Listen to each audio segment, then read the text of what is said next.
Potential का meaning होता है कि हमारे अंदर वो क्षमता जिससे हम कुछ कार्य कर सके, मतलब वर्क कर सके, वो क्या होती है? पोटेंशियल होती है। ओके, तो यहाँ पे जो पोटेंशियल है वो वर्क डन है, क्या है? कार्य करना, किसी आवेश को एक पॉइंट से दूसरे पॉइंट तक ले जाने में। ओके, उसे क्या बोलते हैं? इलेक्ट्रोस्टैटिक्स पोटेंशियल बोलते हैं। कोई दिक्कत है? तो हम क्या पढ़ने वाले हैं? Electrostatic potential. इसमें हम पढ़ते हैं पोटेंशियल, हिंदी में बोलते हैं विभव, है ना, या दूसरा नाम भी होता है पोटेंशियल डिफरेंस। ठीक है, तो मैं बताऊंगा कि पोटेंशियल क्या होता है और पोटेंशियल डिफरेंस क्या होता है। पोटेंशियल क्या बताना? विभव, और डिफरेंस क्या होता है? अंतर, तो उसे बोलते हैं विभवांतर। क्या बोलते हैं? विभवांतर। तो दो वर्ड है, विभव और विभवांतर में क्या अंतर है, ये सब हम इसमें देखने वाले हैं। तो सबसे पहले आप लिखिए इलेक्ट्रोस्टैटिक पोटेंशियल।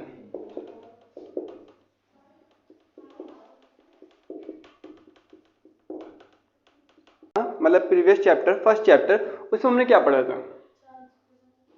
यस, चार्ज के बारे में और फ्लक्स के बारे में, फोर्स के बारे में, और साथ ही साथ हमने वहां पढ़ा था इलेक्ट्रिक फील्ड के बारे में। किसके बारे में? इलेक्ट्रिक फील्ड के बारे में। चार्ज स्थिर है, कोई मतलब रेस्ट में है, या कोई चार्ज क्या हो रहा है? डिस्ट्रीब्यूट हो रहा है। क्या हो रहा है? डिस्ट्रीब्यूट। तो स्थिर चार्ज और डिस्ट्रीब्यूशन की वजह से हमने क्या निकाला था? Electric field. क्या निकाला था? Electric field. ओके, कुल मिला के किसी भी चार्ज के सराउंडिंग क्या होता है? स्पेस होता है, उसे क्या बोलते हैं? Electric field. अगर हम उसको वेक्टर फॉर्म में लिखे, क्या में लिखे? वेक्टर फॉर्म में, तो हम उसको ए से लिखते हैं। कैसे लिखते हैं? ए से, है ना। अगर हम इलेक्ट्रिक फील्ड को क्या में लिखे? वेक्टर फॉर्म में। कौन सी फॉर्म में भाई? वेक्टर फॉर्म समझते हो ना, सदिश, तो क्या कैसे लिखते हैं? ए में। अगर इसको स्केलर फॉर्म में लिखे, किसमें लिखे? स्केलर मतलब अदिश। किसमें? अदिश में। तो उस टाइम पर जो आपका विभव, मतलब सॉरी, जो फील्ड है इलेक्ट्रिक फील्ड, उसको कैसे लिखते हैं? वी से। तो आप समझिए विभव इलेक्ट्रिक फील्ड ही है। क्या है? Electric field. बस फर्क ये है कि ये क्या है? वेक्टर, और ये क्या है? स्केलर। बस ये डिफरेंस है। समझ में आया? तो आज जो हम पढ़ने वाले हैं इलेक्ट्रोस्टैटिक पोटेंशियल, वो क्या है? स्केलर क्वांटिटी है। किसकी? इलेक्ट्रिक फील्ड की। समझ में आए ये बातें? गुड। पहले मैं इसको एक्सप्लेन कर दूं चैप्टर को, देन उसके बाद में लिख लेगी जो भी हमें लिखना है। ओके, तो हमने यहाँ पे पढ़ा पोटेंशियल। तो पोटेंशियल मैंने बताया कि हमारे अंदर वो क्षमता, कहते हैं ना कि तेरी पोटेंशियल कितनी है तो कितना काम कर लेगा, है ना। तो पोटेंशियल, मेरे अंदर वो पोटेंशियल जिससे मैं कुछ काम कर सकूं। हम क्या पढ़ रहे हैं? इलेक्ट्रोस्टैटिक्स, मतलब चार्ज के बारे में। किसके बारे में? चार्ज को के बारे में। तो चार्ज को एक पॉइंट से उठाकर, चाहे वो इन्फिनिट हो या फिर कोई और पॉइंट हो, समझ में आया, तो उसको वहां से उठा के क्या रखना? दूसरे पॉइंट पर रखना। जितना वर्क होगा क्या होगा? वर्क। उसे क्या बोलते हैं? पोटेंशियल। क्या बोलते हैं? पोटेंशियल। समझ में आया? तो यहां पे देखो, सपोज करो आपके पास कोई एक चार्ज है। ये क्या है? चार्ज। आपने देखा मैंने थोड़ा बड़ा सा बनाया चार्ज। कुछ डिस्टेंस पर एक छोटा सा चार्ज है, ये भी मैंने प्लस के मान लिया, और इसको ओ नाम दे दिया बेटा, इसको ए दे दिया। कोई दिक्कत है किसी को? नहीं ना। ये बड़ा चार्ज है, इसका मतलब है कि इसके सराउंडिंग जो इलेक्ट्रिक फील्ड होगा वो भी क्या होगा? बड़ा ही होगा, बिकॉज इलेक्ट्रिक फील्ड का फॉर्मूला क्या होता है? 1/4πε Q/r²। तो साफ साफ दिख रहा है कि ए डिपेंड इस पर कर रहा है क्यू पर। चार्ज की वैल्यू जितनी ज्यादा होगी ए की वैल्यू उतनी ज्यादा हो जाएगी। तो यहाँ चार्ज बड़ा बनाया मैंने, है ना, कोशिश की बड़ा बनाने की। तो इसका मतलब है कि इसका इलेक्ट्रिक फील्ड क्या ज्यादा है और इसका इलेक्ट्रिक फील्ड कम है। अब क्या है कि मुझे इस चार्ज को उठा के, है ना, इधर लाना है। तो मैंने कहा कि मैं कहां पे ले आया उसको? बी पे ले आया। समझ में आया? तो देखो ये चार्ज जो है इसका अपना क्या फील्ड है? इलेक्ट्रिक फील्ड है, तो इसका इलेक्ट्रिक फोर्स भी होगा, है ना। होगा नहीं होगा? तो कुल मिला के ये चार्ज जो है इस पे क्या लगा रहा है? एक फोर्स लगा रहा है। उसे क्या बोलोगे आप? Electric force. समझ में आ रहा है ना? लेकिन इसका जो फोर्स होगा वो थोड़ा कम होगा, है ना। तो कुल मिला के कहने का मतलब है कि इस चार्ज को ए से जब बी पे ला रहे हैं, कहां पे ला रहे हैं? ए से बी पे ला रहे हैं, तो हम इसके विपरीत कार्य कर रहे हैं। किसके? क्या है ये? प्लस चार्ज, जो बड़ा चार्ज है, सपोज करो इसको नाम दे दो कुछ भी, Q1 चार्ज। कौन सा? Q1 चार्ज, या खाली Q भी लिख दो कि जो Q चार्ज है इसके इलेक्ट्रिक फील्ड के अगेंस्ट मतलब विपरीत क्या हो रहा है, कार्य हो रहा है। क्या बोला मैंने कि अगर इस चार्ज को ए पॉइंट से बी पॉइंट पर लाऊंगा तो इस केस में इसको जो कार्य करना है वो कैसे करना है, विपरीत, है ना। सपोज करो हवा इधर को चल रही है, आपको जाना इधर को, तो आप क्या कर रहे हो, आप चल रहे हो ना हवा के विपरीत, है ना। ऐसे यहाँ पर जो समझ में आ रहा, कोई दिक्कत है। लेकिन एक चीज हमेशा ध्यान रखना कि इस चार्ज पर जो इसको स्मॉल क्यू नाम दे दो, स्मॉल क्यू चार्ज पर एक फोर्स लगता है। देखो एक फोर्स कहाँ लग रहा है, इलेक्ट्रिक फील्ड बाहर की ओर, लेकिन इस क्यू चार्ज पर एक फोर्स लगता है, उसे बोलते हैं एक्सटर्नल फोर्स। क्या बोलते हैं, एक्सटर्नल फोर्स। तो मैं उसको लिख सकता हूं FAXT, ठीक है। तो क्यू पर एक फोर्स क्या लग रहा है, एक्सटर्नल फोर्स, और जो कैपिटल क्यू चार्ज है इसकी वजह से क्या लग रहा है, F फोर्स, है ना। इसको क्या बोल रहे हैं हम, इलेक्ट्रिक फोर्स। समझ में आ रहा है, दोनों की डायरेक्शन क्या है, अपोजिट है बेटा, इसकी ऐसे इसकी ऐसे, अपोजिट है ना। एक्सटर्नल फोर्स, ठीक है, और जो आपका इलेक्ट्रिक फोर्स है ये आपस में इक्वल होते हैं। क्या होते हैं, इक्वल, ठीक है। कहने का मतलब ये है कि एक्सटर्नल फोर्स इसको क्या कर देता है, काउंटर कर देता है। क्या कर देता है, काउंटर। काउंटर समझते हो ना, मार देना, खत्म कर देना। समझ में आया। तो ये फोर्स इसके क्या है, इक्वल है। क्या भाई, इक्वल। समझ में आ रहा, कोई दिक्कत है। तो कह सकता हूं अगर ये फोर्स एक्सटर्नल फोर्स इस फोर्स के इक्वल है तो क्यू चार्ज पर कोई फोर्स नहीं लग रहा। क्या नहीं लग रहा, समझ में आ रहा। क्या बोला हमने कि इस केस में क्यू चार्ज पर कोई फोर्स क्यों नहीं लग रहा, बिकॉज इस फोर्स की डायरेक्शन इस साइड है, इस फोर्स की डायरेक्शन इस साइड है, दोनों क्या हो गए, इक्वल है, तो आपस में कैंसिल, कोई दिक्कत है। तो इस केस में जो नेट फोर्स है, कितना नेट फोर्स, वो कितना है, 0 है। कोई दिक्कत है आपको। तो आप कह रहे हैं कि नेट फोर्स कितना भाई, 0। हमने एक चीज पढ़ी कि F इक्वल क्या होता है, M में। भाई ये चार्ज है, हमने बात की थी कि चार्ज का अपना क्या होता है, मास होता है। क्या होता है, हमने क्या मान लिया, M मान लिया। इसका फोर्स कितना बेटा, 0 पे जो फोर्स लग रहा है, तो A कितना हो जाएगा, 0 ना। कहने का मतलब यह है कि इसके पास कोई एक्सेलरेशन नहीं है। एक्सेलरेशन का मतलब होता है कि या तो इसकी स्पीड बढ़ रही हो लगातार या लगातार घट रही हो। समझ में आ रहा है, ऐसा कुछ है नहीं, नहीं है ना। तो मैं कह सकता हूं कि जो चार्ज है इसका कोई एक्सेलरेशन नहीं है। समझ में आया। तो इन शॉर्ट डेफिनेशन ये बनती है किसकी, पोटेंशियल की, कि अगर हम चार्ज को ए पॉइंट से कहां लाए, बी पॉइंट पर, तो ए पॉइंट से बी पॉइंट पर जो वर्क डन होगा, किसको, चार्ज को लाने में, लेकिन जो चार्ज है वो विदाउट एक्सेलरेशन, मतलब उसका कोई एक्सेलरेशन नहीं होगा। समझ में आया, कोई दिक्कत है कि विदाउट एक्सेलरेशन कहां आना चाहिए, वो ए से बी पॉइंट पर। समझ में आया। तो इस चीज में जो वर्क डन होगा उसे क्या बोलोगे आप, पोटेंशियल बोलोगे, ठीक है। और पोटेंशियल कैसी टर्म है, स्केलर, मतलब अदिश। कैसी है, अदिश। कोई दिक्कत है किसी को। चलो यहां पे देखो, हमने माना कि भाई ए और बी छोटी सी डिस्टेंस है, इससे कंपैरिजन तो भाई ये बड़ी मान लो कि यहां से अधिक डिस्टेंस कितनी है, आर है ना। ये डिस्टेंस तो आर की कंपैरिजन छोटी नहीं है। जब छोटी चीज होती है तो आप हम कैसे लिखते हैं उसको, डी से लिखते हैं ना। तो मैंने इसको क्या लिख दिया, डी आर। कोई दिक्कत है। तो चार्ज को ए से बी तक लाने में जो वर्क होगा कैसे निकालोगे, वर्क कैसे निकालते हैं, फोर्स इंटू विस्थापन, है ना, फोर्स इंटू, यस, है ना। तो हमें क्या निकालना है, कार्य निकालना है। दूरी छोटी है तो वर्क भी क्या होगा, छोटा ही होगा ना। फॉर्मूला क्या बेटा आपका, बल गुना विस्थापन, और D R, sorry D R. लेकिन गौर से देखो, जो यहां पर वर्क डन है वो किसके अगेंस्ट है, एफ के, है ना। कौन सा फोर्स है ये, इलेक्ट्रिक फोर्स, ठीक है। या ऐसे कह सकते हैं कि हम इलेक्ट्रिक फील्ड के अपोजिट वर्क कर रहे हैं। किसके अपोजिट, इलेक्ट्रिक फील्ड के। और जब अपोजिट की बात आती है क्या लगाते हैं, माइनस। समझ में आया। वर्क कैसी टर्म है, स्केलर वेक्टर, स्केलर ना। तो मतलब एफ कैसी है, वेक्टर, विस्थापन क्या होता है? वेक्टर। तो कौन सा प्रोडक्ट आएगा? Dot product. कोई दिक्कत है? लेकिन हमें वर्क क्या क्या करना है? वर्क निकालना, बड़ा वर्क। समझ में आया? कोई दिक्कत है? तो क्या करोगे इसका? इंटीग्रेशन कर दिया। इंटीग्रेशन समझ में आया? ये क्या बन जाएगा आपका? W गुड, माइनस बाहर आ गया, F dx sorry dr cos theta. कोई दिक्कत है?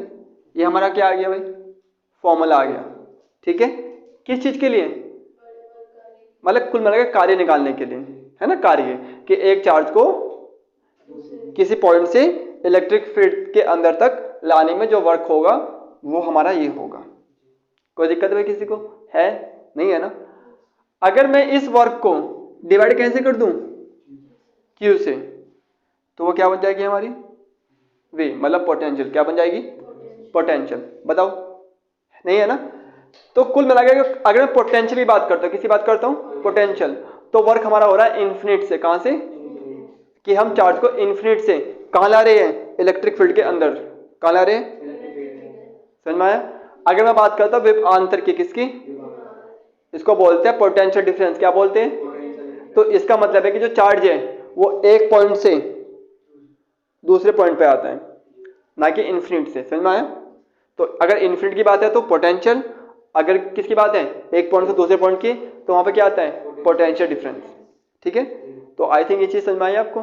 ठीक है, तो सबसे पहले हम निकालने वाले हैं पोटेंशियल एनर्जी। किसको? पोटेंशियल एनर्जी को। तो हम करने वाले किसको? पोटेंशियल एनर्जी को। तो शुरुआत हमारी यहीं से रहेगी, पोटेंशियल एनर्जी। क्या लिखते हैं इसको हिंदी में? शायद स्थित ऊर्जा। ठीक है, कोई दिक्कत है किसी को? ठीक है, तो सबसे पहले हमें यहाँ पे क्या बनाना है? दो चार्ज बनाने। एक बड़ा चार्ज माना हमने, ठीक है, और एक छोटा, जैसे कि हमने कुछ देर पहले लिया भी था।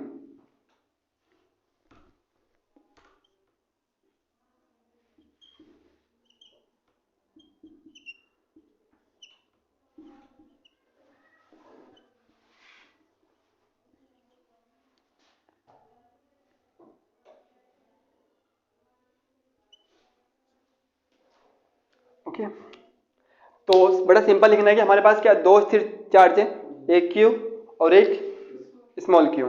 Q बड़ा है किससे? स्मॉल q से। समझ में आया? तो हम Q को A पॉइंट से B पॉइंट तक लाने में, क्योंकि देखो हमें क्या निकालनी है? स्थितिज ऊर्जा। ऊर्जा का क्या मीनिंग होता है? कुल मिलाकर यहाँ पे हमें ऊर्जा निकालनी पड़ती है, वहां पे कार्य निकाल दीजिए। क्या निकाल दीजिए? कार्य। कार्य क्या है? स्थितिज ऊर्जा के बराबर है। किसके? कोई दिक्कत है? ठीक है, तो दोबारा से मैं डिफाइन कर रहा हूँ। ये हमने क्या लिया? दो चार्ज, एक तो कैपिटल Q और एक small q। Okay, capital Q O point पर है, स्मॉल q A पॉइंट पर है। ओके, कैपिटल Q बड़ा है तो इसका इलेक्ट्रिक फील्ड पे ज्यादा होगा, और इलेक्ट्रिक फोर्स किस पे लगा रहा है? वो Q पर। ओके, सेम Q पर एक दूसरा फोर्स लग रहा है, उसे क्या बोल रहे हैं? एक्सटर्नल फोर्स, मतलब बाह्य बल। कौन सा बल? बाह्य बल। वो बाह्य बल बराबर होता है किसके? इलेक्ट्रिक फोर्स के। समझ में आया? दोनों की डायरेक्शन क्या अपोजिट है, जिस वजह से इस पर जो टोटल बल है वो क्या होता है? जीरो होता है। टोटल बल जीरो होने का मतलब है कि जो एक्सेलरेशन है वो कितना है? जीरो है। ओके, एक्सेलरेशन जीरो होने का मतलब है कि कोई एक्सेलरेशन है ही नहीं। ओके, तो हमने यहाँ पे क्या लिखा कि हमारे पास दो चार्ज है, कैपिटल Q और स्मॉल q। कैपिटल Q बड़ा है किससे? स्मॉल q से। काफी बड़ा दिखा है यहाँ पे, जो कि कहाँ पर रखे हुए हैं? r दूरी पर है। ओके, डायग्राम के अकॉर्डिंग। फिर हमने लिखा कि आवेश Q पर एक बल लगता है F, किसकी वजह से? आवेश Q की वजह से, मतलब ठीक है, आवेश Q के कारण। ओके, दूसरा बल लगता है जो कि विपरीत है। कैसा है? विपरीत। वो कैसा? बाह्य, मतलब एक्सटर्नल। ये दोनों बल आपस में बराबर होते हैं, मतलब ये सफिशिएंट है, मतलब पर्याप्त है। किस चीज के लिए? F को काउंटर करने के लिए, मतलब उसको खत्म करने के लिए। कोई दिक्कत है? इसका मतलब है कि आवेश Q पर जो कुल बल है वो कितना है? शून्य है। शून्य होने का मतलब है कि इस पर कोई भी एक्सीलरेशन नहीं है। अगर हम इसको A से B पे लाए तो ये क्या आएगा? Without acceleration. कैसा आएगा? Without acceleration. ओके, हमने यहाँ पे ऐसे लिखा है। तो A से B तक लाने में जो वर्क डन है हमने वो निकाला, बिकॉज वर्क डन जो है किसके इक्वल होगा? पोटेंशियल एनर्जी के इक्वल। किसके? पोटेंशियल एनर्जी के। अब यहाँ पे क्वेश्चन ये आता है कि हम इसको एक्सटर्नल, मतलब एक्सटर्नल फोर्स लिखें या फिर इलेक्ट्रिक फोर्स लिखें। वैसे तो जो ये आ रहा है किसकी वजह से आ रहा है, एक्सटर्नल फोर्स की वजह से। किसकी वजह से, क्योंकि एक्सटर्नल फोर्स की डायरेक्शन कैसी है, इस साइड है, समझ में आया। तो किसकी वजह से आ रहा है ये, एक्सटर्नल फोर्स की वजह से। लेकिन हम ये भी कह रहे हैं कि एक्सटर्नल फोर्स इक्वल किसके हैं, इलेक्ट्रिक फोर्स के इक्वल, समझ में आया। तो हमने यहां पे लिख दिया भाई कि आपका एक्सटर्नल फोर्स हो या फिर इलेक्ट्रिक फोर्स हो, उसको खाली नाम क्या दे दिया हमने, एफ। इसलिए मैंने यहां पर एफ लिखा, ना तो एक्सटर्नल फोर्स ना ही इलेक्ट्रिक फोर्स, एक नाम दे दिया खाली एफ, क्योंकि दोनों के आपस में इक्वल है। कोई दिक्कत है। अब हमें पता है कि इसका क्या करना पड़ेगा, हमें इंटीग्रेशन। क्यों, क्योंकि छोटा वर्ग है, हमें इसको बड़ा करना है, तो हमने इसको क्या कर दिया, इंटीग्रेट।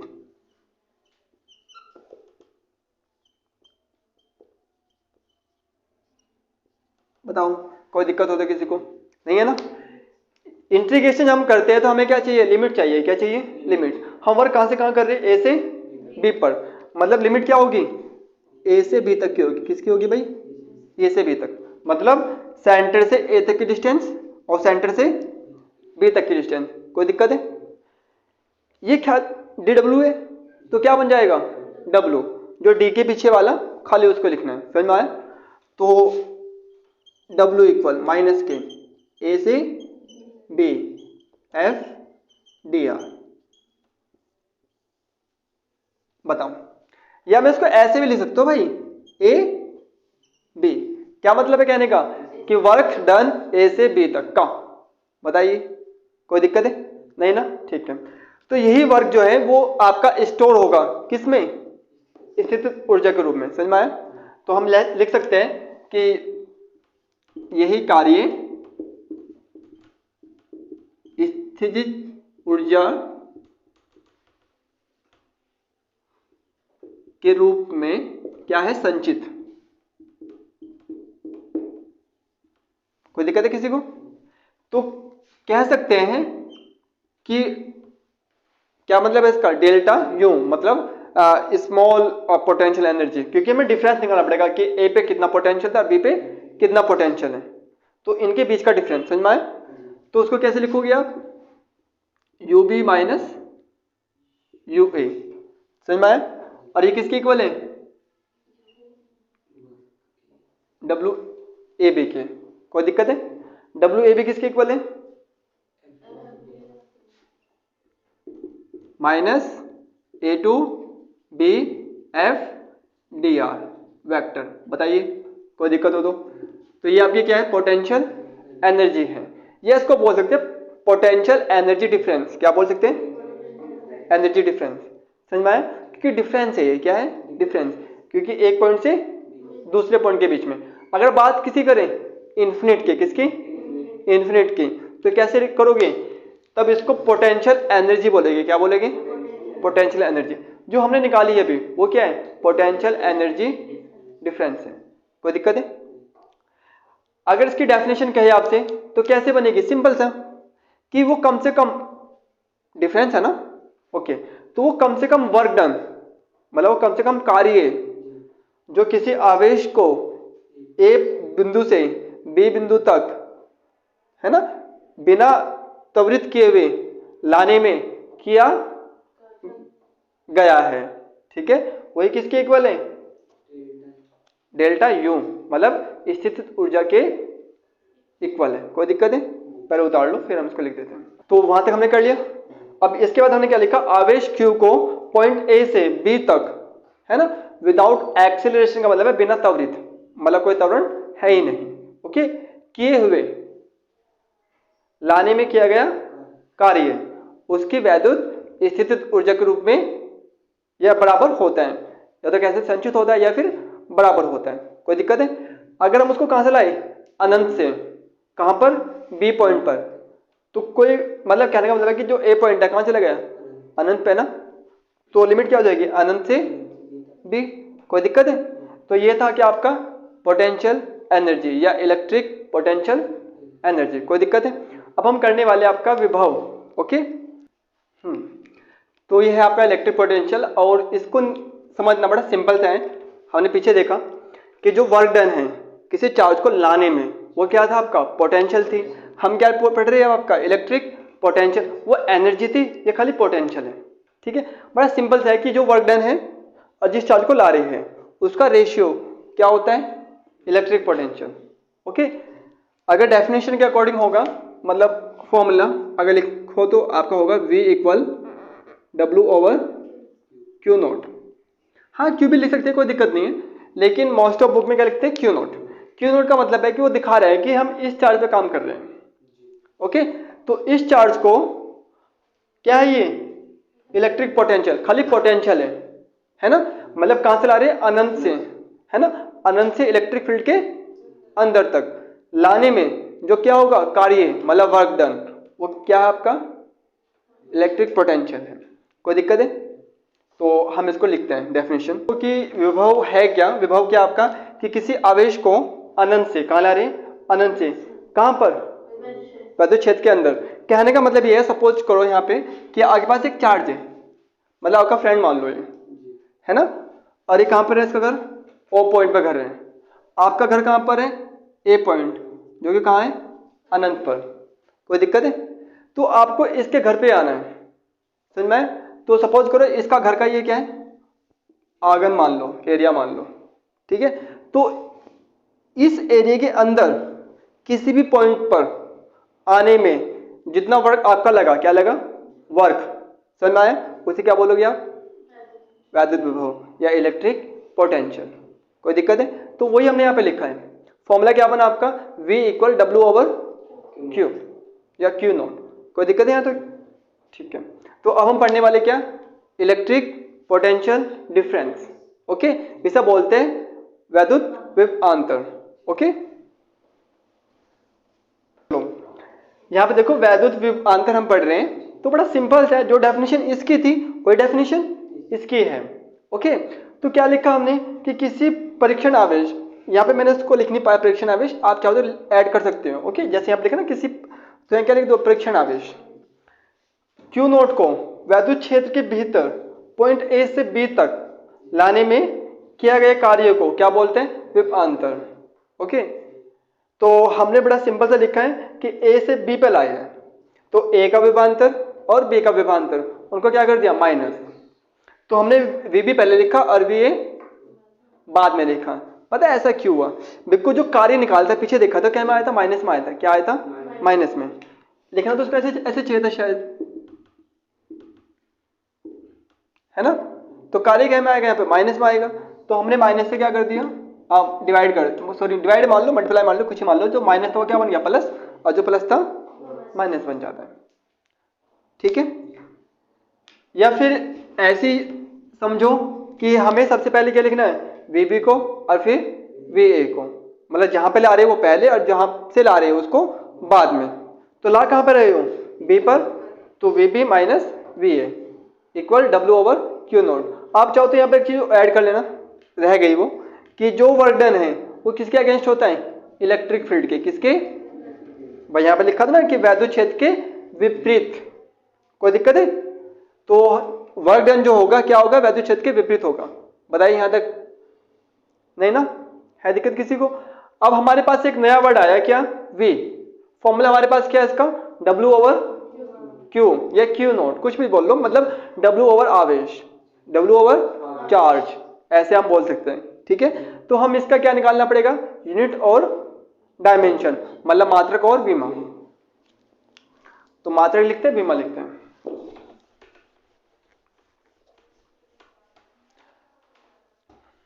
तो सबसे पहले क्या लिखते हैं, यूनिट, क्या बोलते हैं इसको, मात्रक, है ना।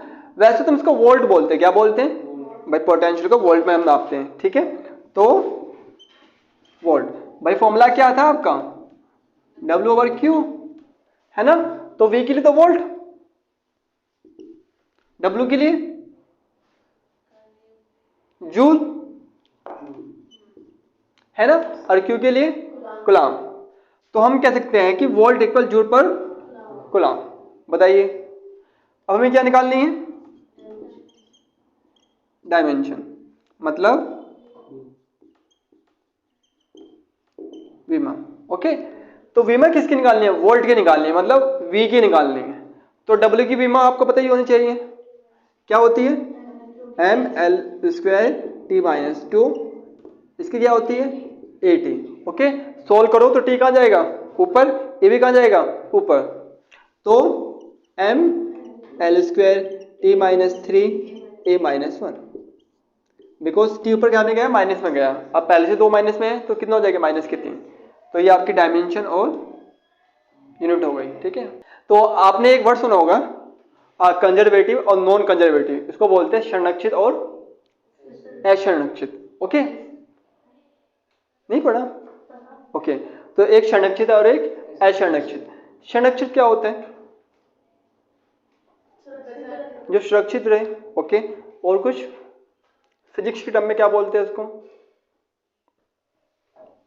फिजिक्स की डेफिनेशन के अकॉर्डिंग ये बोलते हैं कि कंजर्वेटिव या संरक्षित वे वैल्यूज हैं या फिर वे टर्म्स हैं जो जिनका क्लोज पाथ है, किस पर क्लोज पाथ, समझ पाते हैं ना कि बंद पाथ पर जो वर्क है, क्या है वर्क, वो शून्य हो, क्या सा हो, समझ में आता है, शून्य, जीरो। कोई दिक्कत है किसी को? क्या बोला मैंने, क्लोज पाथ पर वर्क डन क्या होना चाहिए, जीरो, किसके लिए, संरक्षित के लिए। कोई दिक्कत है? ओके, तो हम पढ़ने वाले हैं कि जो इलेक्ट्रोस्टैटिक फोर्स है, कौन सा फोर्स, वो क्या है कंजर्वेटिव है। ओके, तो यहां आप देखें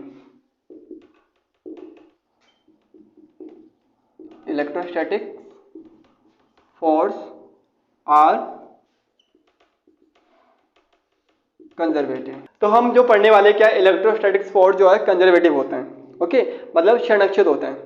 तो संरक्षित का मतलब क्या है, जो वर्क डन है किसी भी क्लोज पाथ पे क्या होगा बच्चों, जीरो होगा।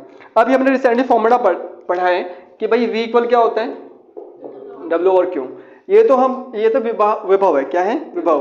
अगर बात क्या करें विभवांतर की, किसकी, तो हम इसको ऐसे लिख सकते हैं, कोई दिक्कत है? इसका मतलब क्या है, B से कहां ला रहे A पर, अगर मैं उसको उल्टा लिख दूं A से कहां ला रहे B तक, कोई दिक्कत है? तो हम इसको ऐसे लिख सकते हैं। ठीक है, तो इस फॉर्मूले का यूज करके हम शो करेंगे कि जो वर्क डन है वो क्या होता है बच्चों, जीरो होता है। क्या होता है, जीरो। किस पर, किसी भी क्लोज पाथ पर, मतलब किसी भी बंद पथ पर जो वर्क है क्या होगा, शून्य होगा, किसी भी चार्ज को घुमाने के लिए, मतलब उसको ले जाने के लिए। तो हमने माना 2 पॉइंट है, एक पॉइंट ये रहा, एक पॉइंट ये रहा, इसको क्या कर दिया हमने, क्लोज कर दिया। कैसे भी क्लोज कर दो, मर्जी है तुम्हारी। तो एक बार हम कह रहे हैं कि A से B पे गया और फिर B से A पर आया। तो डेफिनेशन क्या करो, सिंपल सा है भाई, वर्क क्या होता है, फोर्स इनटू डिस्प्लेसमेंट। वो A से चला था, अब फिर घूम के A पे आ गया, तो विस्थापन क्या हुआ, जीरो हुआ ना, तो वर्क तो अपने आप जीरो आएगा। ठीक है, तो ये इसकी डेफिनेशन है। तो हम क्या लिख सकते हैं कि दो आपके पास बिंदु है जिनका विभव क्या है, एक का VB और एक का VA। ठीक है, तो पहली कंडीशन क्या है कि A से B तक ले जाने में, और फिर दूसरी B से A तक लाने में। दो इक्वेशन मिलेगी, उनको क्या करना है, ऐड समझते हो ना, जोड़ दिया। ठीक है, देखिए इसको, तो इलेक्ट्रोस्टैटिक्स जो फोर्स है वो कंजर्वेटिव है, हमारी मतलब आपकी हेडिंग थी। तो हमने क्या माना है, क्लोज पाथ। थोड़ा डेफिनेशन लिखिए कि हमारे पास 2 पॉइंट है A B। ओके, A का पोटेंशियल क्या है VA और B का पोटेंशियल VB। ओके, देन हमने कहा कि जो Q0 चार्ज है हम उसको कहाँ ले जाते हैं, A से B तक।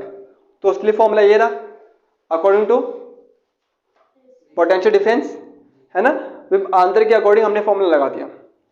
कोई दिक्कत है? सेम ऐसे हमने क्या करा, B से A तक लाने में किया गया कार्य, दो इक्वेशन बन गई, दोनों को हमने क्या कर दिया, ऐड कर दिया, प्लस कर दिया।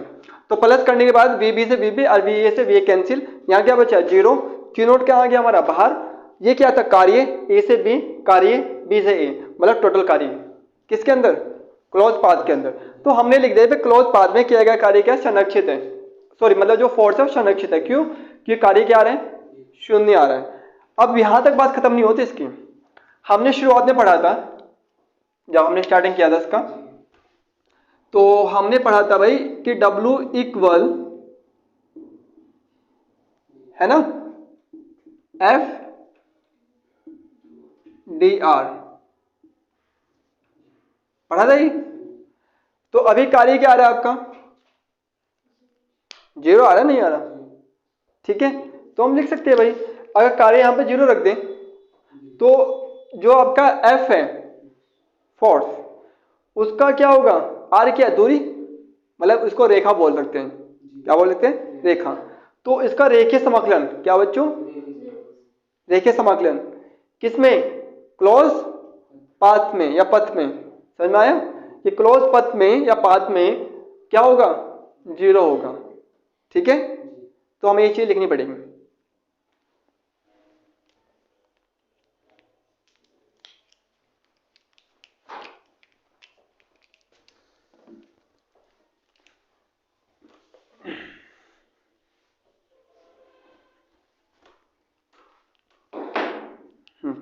तो यहाँ पे देखो, तो मैं कह सकता हूँ कि जो आपका इलेक्ट्रिक फील्ड है, कौन सा, इलेक्ट्रिक फील्ड या इलेक्ट्रिक फोर्स, बात एक ही है।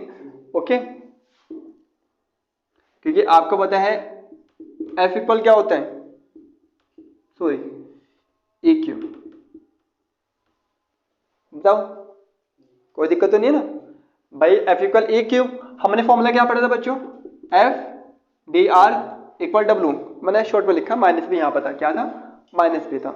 क्लोज पाथ में हमारा वर्क क्या आया, जीरो आया ना। अगर क्लोज पाथ के लिए इसको जीरो मान लो और एफ को क्या में चेंज कर दूं, ई क्यू में, कुछ फर्क नहीं पड़ता, क्यू क्या जाएगा बाहर, कांस्टेंट आ गया बाहर, कहाँ जाएगा, जीरो के साथ। तो क्या दिख रहा है, इलेक्ट्रिक फील्ड, ये क्या है, दूरी। अब दूरी को तुम आर से लिखो, एल से लिखो, कैसे लिखो, मर्जी तुम्हारी। ओके, तो देसी भाषा में ऐसे बोल सकते हो, ये क्या आपका समाकलन है ना, किसका, मतलब वैद्युत क्षेत्र का। ये क्या है, दूरी ना, इसको बोलते हैं रेखीय, है ना। तो भैया वैद्युत क्षेत्र का रेखीय समाकलन क्या होता है, जीरो, लेकिन कब, जब पाथ क्या हो, बंद हो। समझ में आया? तो क्लोज पाथ में इलेक्ट्रिक फील्ड का रेखीय समाकलन या लीनियर इंटीग्रल क्या होता है, जीरो होता है। ठीक है, ये हमें लिखना है। तो भाई ई डी एल जीरो, या आप लिख लो E D R zero. Okay, तो मैं यहाँ पे डेफिनेशन लिख सकता हूँ सिंपल वर्ड्स में कि वैद्युत क्षेत्र का रेखीय समाकलन बंद पथ में क्या होता है, शून्य होता है। ओके, वैद्युत क्षेत्र का रेखीय समाकलन, ठीक है, बंद पथ में क्या होता है, शून्य होता है। ठीक है, ये थोड़ा इंपॉर्टेंट है। ये मैक्सवेल की इक्वेशन है, किसकी, मैक्सवेल। अब आपको पता नहीं मैक्सवेल क्या है, वो बाद में पता लगेगा, तो ध्यान रखना इस चीज को। क्या निकालना है, पोटेंशियल किसी बिंदु आवेश की वजह से, किसकी वजह से, अभी तो हमने सिंपल फॉर्मूला लिखा था कि वर्क ओवर क्यू। अब हमें वर्क को निकालकर, किसको निकालकर, कैसे डिवाइड करना है, डब्ल्यू से क्या मिल जाएगा हमें, वी, क्या मिल जाएगा, वी मिल जाएगा। ओके, आपको पता है कि यहां पर जो वर्क हो रहा है, एक चार्ज ये है, एक चार्ज क्या है, ये है स्मॉल चार्ज। इसको किसी पॉइंट से, इनफिनिट से हो सकता है या किसी पॉइंट से हो सकता है, कहां पर ला रहे हैं, इलेक्ट्रिक फील्ड के अंदर, किसके विपरीत, वैद्युत क्षेत्र के। इसका वैद्युत क्षेत्र होगा ना, इसका वैद्युत क्षेत्र कहां, बाहर क्यों लग रहा है ना, चार्ज कहां रहा है, अंदर की ओर। क्यों, क्योंकि इस चार्ज पे भी एक क्या लग रहा है, बल, क्या लग रहा है, बल। वो कौन सा बल है, बाह्य बल। कौन सा बल भाई, बाह्य बल, जो इसको बिना त्वरित किए क्या किए, कहां से, अनंत से या किसी पॉइंट से कहां ला रहे हैं, इलेक्ट्रिक फील्ड के अंदर, मतलब वैद्युत क्षेत्र के। ठीक है, ये डेफिनेशन में पहले भी बोली थी, तो इसी पे हमें वर्क करना है। हमें क्या निकालना है, सबसे पहले वर्क, फॉर्मूला हमारे पास है, वहां पर एक वर्ड आ रहा है एफ, डब्ल्यू इक्वल क्या आया था, एफ डी आर का इंटीग्रेशन, ये तो था। तो क्या है यहाँ पर एफ, एफ क्या है आपका, फोर्स। एक आवेशीय है, एक आवेशीय है तो दो आवेश है ना, कितना आवेश है भाई, दो आवेश है, और दो आवेश के बीच में क्या लगता है, बल लगता है। वो हम किससे देते हैं, कूलॉम्स लॉ से। किससे, फॉर्मूला क्या होता है, एफ इक्वल 1/4 पाई एप्सिलॉन, दोनों चार्ज का प्रोडक्ट इनटू उनके बीच की दूरी। ओके, ये हमें करना है।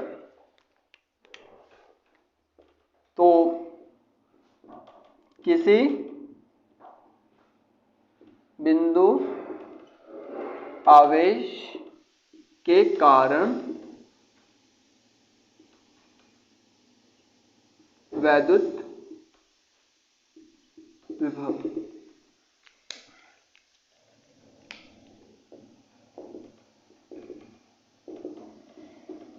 Electric field electric potential due to a point charge. तो हमारी हेडिंग क्या है, आपके सामने लिखी हुई है। तो आपके पास एक चार्ज है, कैसा है, स्थिर है। तो हमने माना है कि हमारे पास क्या है, चार्ज, ठीक है। उसको नाम क्या दिया आपने, Q। एक दूसरा चार्ज है, ये O पॉइंट पर है और ये कहां पर है, A पॉइंट में मान लो, मतलब एट इन्फिनिट, कहां पर, अनंत पर। इसको नाम हमने क्या दिया, Q0। ओके, हमने मान लिया कि O से A तक की दूरी वैसे तो इन्फिनिट है, लेकिन उसको नाम दे दिया R। क्या नाम दे दिया, कोई फर्क नहीं पड़ता इससे, ठीक है। अब हमें क्या करना है कि भाई हमें इस चार्ज को इन्फिनिट से कहाँ लाना है, इसके इलेक्ट्रिक फील्ड में सीधा उठा नहीं सकते कि उठा के लिया है, हमें इसको ऐसे लाना है कि वो एक्सेलरेट ना हो, है ना। तो हम इसको क्या करेंगे, धीरे धीरे लाए, समझ में आया। तो हम इसको तुरंत ही, ये नहीं कि यहां से उठा के यहां लिया है, छोटे छोटे हिस्से में डिस्टेंस को तोड़ लेते हैं। तो हम इसको सपोज करो यहां पे लिया है, बी पॉइंट पर, ऐसे छोटा छोटा ब्रेक कर लिया। तो कहां पर लिया है, बी पॉइंट पर। बताओ कोई दिक्कत हो तो हमने मान लिया कि यहां से यहां तक की दूरी भाई, ठीक है, क्या मानो, dr, चलो dr मान लो, ठीक है। और हमने मान लिया कि भाई यहां से और यहां तक की दूरी कितनी है, x, मतलब O से B तक की दूरी x मान ली, x मानो या फिर इसको x मानते, इसको R मानते, कोई भी मतलब कन्फ्यूजन मत रखना, ठीक है। बताए यहां तक कोई दिक्कत हो तो सिंबल लिखिए, हमारे पास क्या है, दो बिंदु आवेश है, एक Q और एक Q0, जो कहां पर रखे हैं, अनंत पर, मतलब R दूरी पर। ओके, इस पर क्या लग रहा है, एक बल लग रहा भाई, ये बल, और इसकी वजह से क्या लग रहा है, एक वैद्युत बल। दोनों आपस में क्या करते हैं, दोस्तों, काउंटर, खत्म। कहने का मतलब इस पर क्या है, कोई आवेश नहीं है। अब इस चीज को मैं बार बार नहीं लिखूंगा भाई, तो थ्योरी हो जाएगी बहुत लंबी चौड़ी, बार बार कहां लिखूंगा। तो एक ही बार लिखेंगे कि वैद्युत क्षेत्र के विपरीत बिना एक्सीलरेशन, मतलब बिना त्वरित के ला रहे हैं। कोई दिक्कत है, करें।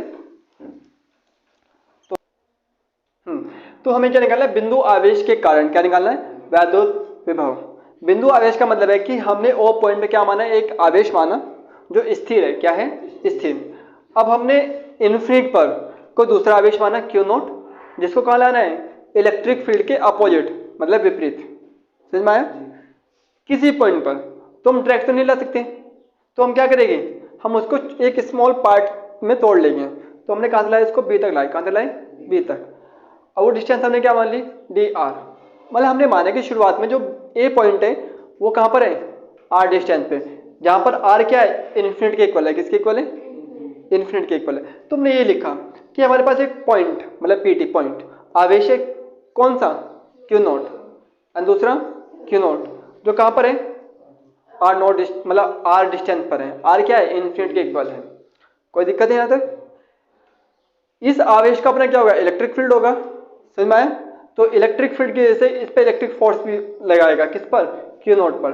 लेकिन Q0 कहाँ आना है, इस साइड आना है। तो आपको पता है कि इस पर क्या होगा, एक फोर्स होता है एक्सटर्नल फोर्स, दोनों क्या होते हैं आपस में इक्वल। कुल मिला के जो फोर्स है कितना हो गया, जीरो।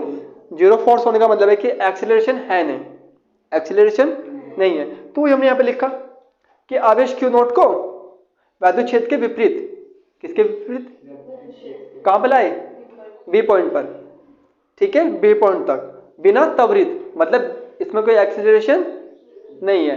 एक्सीलरेशन ना होने का मतलब इसमें कोई बल नहीं है। बल कितना है इस पर, जीरो, क्योंकि एक्सटर्नल फोर्स और वैद्युत बल दोनों आपस में क्या देते हैं, जीरो बन जाते हैं, काउंटर कर देते हैं ना। आपस में क्या होते हैं, अपोजिट साइड क्या होते हैं, तो हमने यहाँ पे लिखा, कोई दिक्कत है? तो बिना त्वरित किए हुए लाने में किया गया कार्य, वो क्या होगा, फॉर्मूला हमारे पास होता है भाई, W equal integration F dot D R. F dot D R का मतलब है कि इनके बीच में एंगल होगा, वो कैसे लिखते हैं हम, कॉस से, क्योंकि क्या है, डॉट प्रोडक्ट है, तो यहाँ पे क्या आएगा, कॉस। लेकिन इसकी जाने की दिशा भी इस साइड है, और जो फोर्स लग रहा है उसकी दिशा भी क्या है, इसी साइड है, तो दोनों के बीच में एंगल कितना बन गया, 0 ना, और कोशिश वाली क्या होती है 1, तो इसलिए इसको छोड़ देंगे। अब यहाँ पे क्या है आपका F कि जो वर्क है डिपेंड इस पे कर रहा है F पर, मतलब फोर्स पर, इसको चाहे इलेक्ट्रिक फोर्स बोल लो चाहे एक्सटर्नल फोर्स बोलो, आपस में क्या इक्वल है, तो इसलिए हम एक्सटर्नल फोर्स तो निकाल सकते हैं, तो कौन सा निकालेंगे, इलेक्ट्रिक फोर्स। तो कैसे निकाल सकते हैं, दो बिंदु आवेश है, दो बिंदु आवेश है ना, दो बिंदु आवेश है तो सिंपल बात है, उन पे क्या लगेगा, कूलॉम्स लॉ, क्या लगेगा, हमने लगा दिया कि 1/4 पाई एप्सिलॉन, दोनों आवेश का गुना क्यू और क्यू नॉट, उनके बीच की आर। इस फॉर्मूले को हमने क्या रख दिया यहां पर, आपके पास ये फॉर्मूला आ गया, कोई दिक्कत है? अब क्या करना है हमें, इंटीग्रेशन, क्या करना है, वो हमें आते ही है कि क्या मतलब है इसका डी आर का, छोटा हो गया, इंटीग्रेशन है ना, इसका मतलब है कि हम इंटीग्रेशन कर रहे हैं किसके रिस्पेक्ट, आर के रिस्पेक्ट। इसका ये मतलब हो गया कि आर को छोड़ के बाकी सब क्या है, कांस्टेंट है, और कांस्टेंट कहां आते हैं, बाहर, ले आए बाहर, बताओ यहां तक कोई दिक्कत हो तो किसी को, कांस्टेंट को कहां लिए हम, बाहर, अंदर क्या बचा, 1/r² और डी आर। आपको मैंने बता दिया कि कोई चीज नीचे है तो उसको कहां लाए, ऊपर, है ना, तो ये क्या में आएगा, बोलो भाई, माइनस, यस, आर की पावर जो है माइनस में आ जाएगी। इंटीग्रेशन पढ़ाया था मैंने, कैसे करते हैं, कैसे, कि सबसे पहले जो पावर है, पावर में एक जोड़ दिया, जोड़ के जो आएगा बटे में, इतना तो कर लोगे। अब ये क्या आपकी लिमिट है, क्या ये, मतलब यहां से आता होगा कार्य, समझ में आ रहा है ना, गुड। तो minus Q Q not over, अब देखो इंटीग्रेशन करने के बाद जो इंटीग्रेशन का सिंबल है वो हट जाता है, वो हट जाता है, बहुत सारे बच्चे इसमें कंफ्यूज रहते हैं, भाई हम इसका इंटीग्रेशन करेंगे अब, तो इंटीग्रेशन का जो सिंबल है वो हट जाएगा, जैसे कि हमने प्लस करा, 2 + 3 कितना आया 5, प्लस लिखते बार बार नहीं लिखते ना, क्योंकि उसने अपना काम कर दिया। ऐसे ही हम यहाँ पे इसका इंटीग्रेशन कर देंगे तो ये अपना काम कर लेगा, इसको छोड़ देंगे, फिर इसको बार बार लिखने की जरूरत नहीं है। करो, पावर में क्या करा, एक ऐड कर दिया, बताओ, जो लिमिट यहां पे लिखी है वो कहां लिखी जाएगी, पीछे, मतलब यहां पर इन्फिनिट, और यहां पे बच्चों x, दो में से एक गया, एक ही बचता है, क्या का वो भी माइनस का, क्योंकि माइनस के दो है यहाँ पे, है ना, तो फॉर्मूला क्या बचा आपका, minus Q naught 4 pi epsilon R की पावर -1 इन्फिनिट टू x, इस माइनस से माइनस कैंसिल, ठीक है, ये सब किसके इक्वल है, यस, वर्क के। ये पावर ऊपर क्या में, माइनस में, नीचे क्या में आएगी, प्लस में। लिमिट क्या है आपकी, इन्फिनिट टू x, इसका क्या मतलब है, लोअर लिमिट, इसका क्या मतलब है, अपर लिमिट। क्या करते पहले, upper limit minus lower limit, है ना, मतलब एक बार r की जगह पर x, एक बार r की जगह पर इन्फिनिट, ओके, हम रखेंगे, रखे, तो थोड़ा स्पेस हमारे यहाँ पर है, यहाँ पे कर रहे हैं हम इसको, करें, हाँ, तो लिमिट पुट करो, q q नॉट, शायद यहाँ पे दिखेगा नहीं यार, थोड़ा नीचे ला रहे हैं, अब करो, q q not 4 pi epsilon, पहले क्या रखना है, x को, पहले अपर लिमिट, तो 1/x, फिर किसको रखना है, लोअर लिमिट, तो 1/, यस इन्फिनिट। ओके, 1/∞ क्या होता है? 0। याद रखना कि 1/∞ क्या होता है भाई? 0। तो 0 हो गया, 0 को छोड़ दो, है ना। तो फॉर्मूला क्या बचा आपका? W Q naught 4πε x। बताओ निकालना क्या था हमें तो पोटेंशियल निकालनी है। पोटेंशियल का फॉर्मूला क्या होता है? V = W/Q not. जिसको ला रहे हो, ला किसको रहे हैं? नॉट को ना। तो नॉट इलेक्ट्रिक पोटेंशियल, या उसको लिख लो अच्छे से, इलेक्ट्रिक पोटेंशियल। अब इलेक्ट्रिक पोटेंशियल कैसे लिखते हैं? V से क्या होता है? W/Q नॉट, मतलब जिसको ला रहे हो। तो W आपका आया, क्या है आपका W? यहाँ पे आ जाइए, 1/4πε0 Q not x² Q not.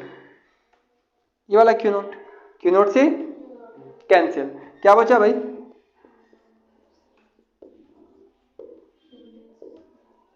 x। No, x² नहीं आएगा, सॉरी गलत हो गया है ना, x², खाली x है v। तो फॉर्मूला क्या बना आपका? 1/4πε/Q/x। तो आप देख सकते हो जो पोटेंशियल है वो सिंगल चार्ज, और जहां पे आपको निकालनी हो उसके क्या होता है? विथ कर्मानुपाती। क्या होता है? विथ कर्मानुपाती। ओके, अगर मैं कुछ तरीके मानूं कि 1/4πε तो कांस्टेंट है, Q भी क्या मान लो? कांस्टेंट। तो इस केस में जो V है, मतलब पोटेंशियल, डिपेंड किस पे कर रहे हैं? दूरी पर। वो भी कैसे? विथ कर्मानुपाती, है ना। मतलब अगर x बढ़ता है तो v घटेगा, और x बढ़ेगा v घटेगा।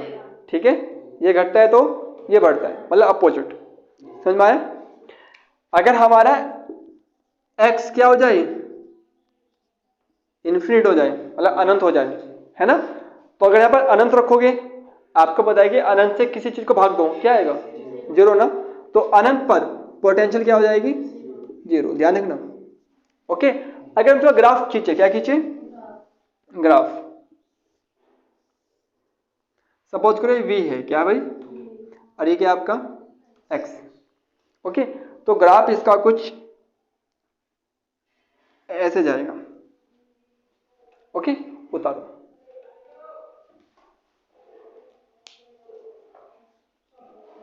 तो देखो नोट में, तो मैं यहाँ पे ग्राफ खींचने वाला हूँ a के लिए और v के लिए। आपका हुआ नहीं बेटा? पूरा हो गया ना? ठीक है। तो नोट में देखना, ये ग्राफ करने वाले v और a के बीच में, किसमें? a के। v में हमने देखा तो डिपेंड किस पे कर रहा था? ये x पर। और e में डिपेंड करता है किस पर? x² पर, सिंपल फॉर्मूले के अकॉर्डिंग। ओके, अब मैं ग्राफ खींचूं फॉर पॉजिटिव चार्ज, किसके लिए?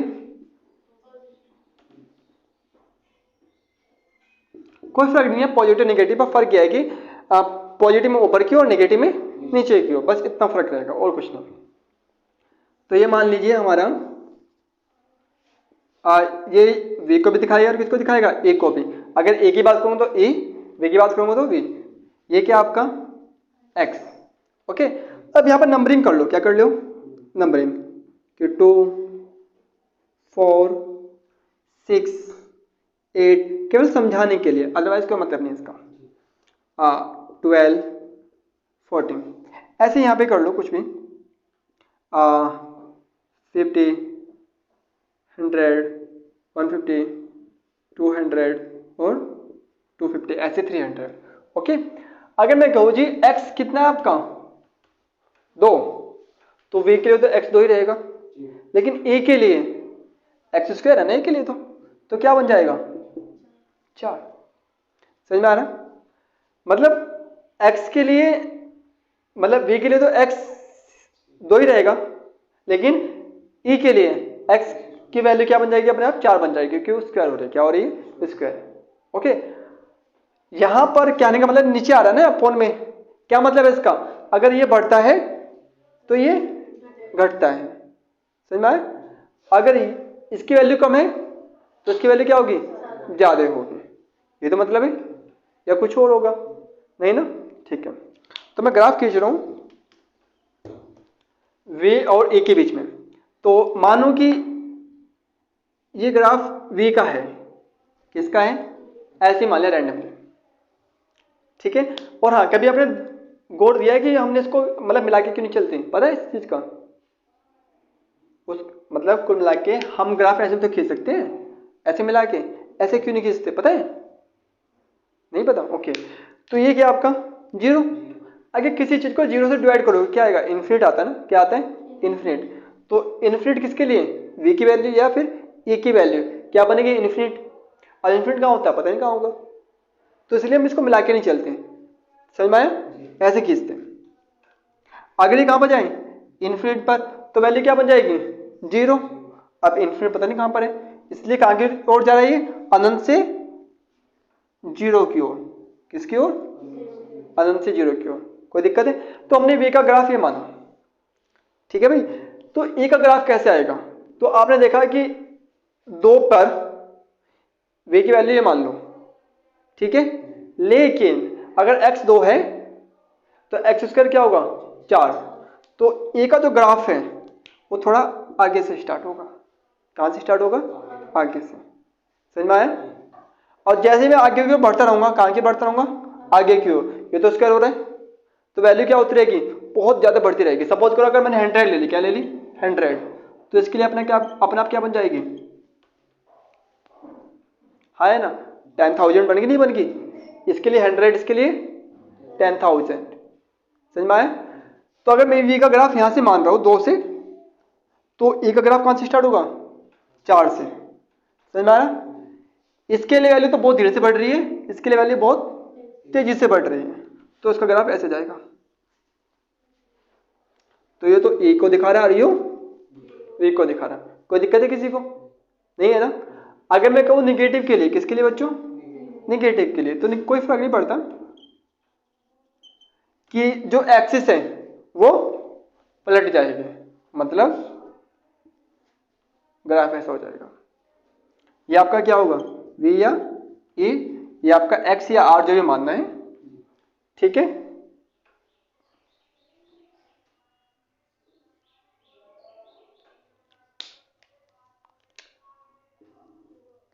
तो ये आपका ए है और ये आपका बी है।